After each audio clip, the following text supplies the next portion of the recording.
Good morning, everyone, and thanks so much for joining us today. Well, we start with just some staggering numbers on the economic fallout from the pandemic. For the first time since the 1990s, the global middle class shrank last year. That's according to a recent Pew Research Center estimate. About 150 million people around the world tumbled down the socioeconomic ladder in 2020. South Asia and sub-Saharan Africa have seen the biggest declines. Here with more is Bloomberg senior economics reporter Sean Donnan, who recently reported on this story for Bloomberg Business Week. Sean, thanks so much for being here on this. How is the global middle class defined right now? Well, thanks so much for having me. I mean, for years, this has been a kind of contentious debate, and you can define it as Pew does, somewhere between $10 and $20 a day in terms of income. You can go a little bit wider and include an upper middle income band, and that takes you to $10 to $50 a day. Some other folks have gone $10 to $100 a day. However you define it, though, the reality is for decades now, businesses around the world and investors around the world have been betting on this ever-expanding middle income group in emerging economies. That's this whole new consumer set, and it goes all the way from China to Nigeria and Latin America. And while China is its own special example, what we've seen in the rest of emerging economies in the past year is for the first time that escalator to the middle class has stopped and in some places gone sharply into reverse.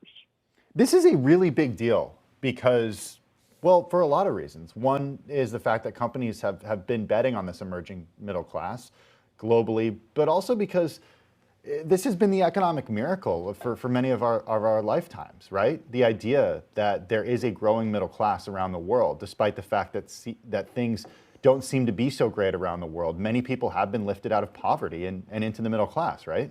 Oh, absolutely. It's been the great economic story and the great economic victory of our time. It's just these hundreds of millions of people who have been lifted out of poverty and into the middle class.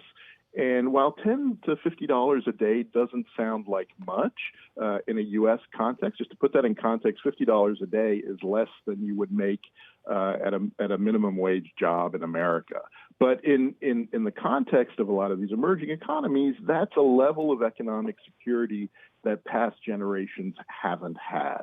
And that level of economic security is really, has all sorts of consequences from what happens to the next generation, the ability to send kids to school, to politics, to and then the business realities. I mean, one of the most stunning business decisions we've seen quietly in the last few months was Ford pulling out of Brazil, taking a $4 billion plus write down, shutting down its operations. Just to put that in context, Ford had been producing cars in Brazil for a century.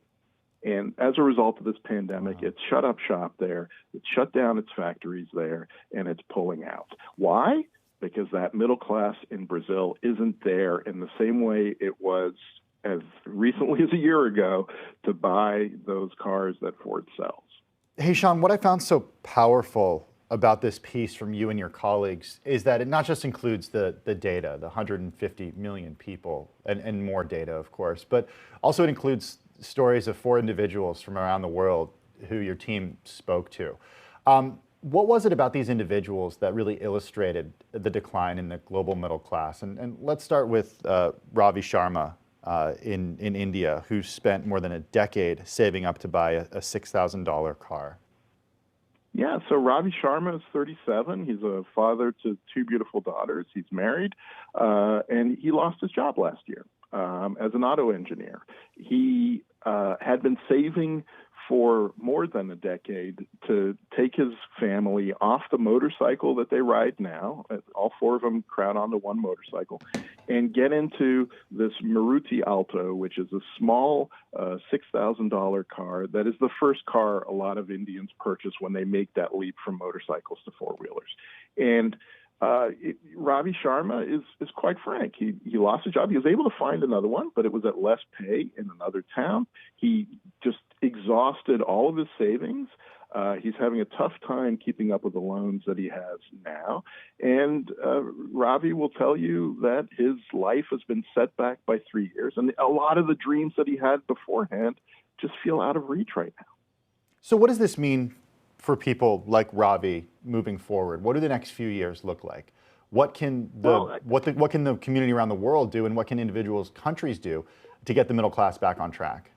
Well, the answer is, and this is the really tough, and we're hearing this at the IMF and the World Bank spring meetings in Washington, or virtually this week, and that is this real fear of a divergence in the recoveries we're seeing in big, rich economies like the U.S., which appear to be on a path, thanks to fiscal rescue efforts, to really kind of roar back.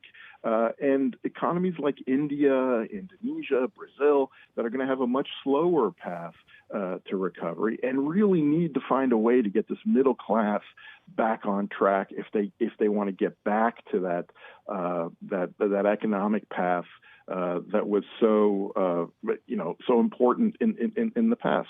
The real question is, is this just a temporary phenomenon, or is this something more permanent? We're not going to know that today. It's going to take some time for that to play out. But this is just an upending of a model and a big idea that has really dominated economic policy making and business decisions around the world for some time now. Well, it is a fantastic piece for Bloomberg Business Week that you and your colleagues did, Sean. I encourage everybody to check it out, available at Bloomberg.com. That's Bloomberg's Sean Donnan. Thanks, Sean, as always, for your time.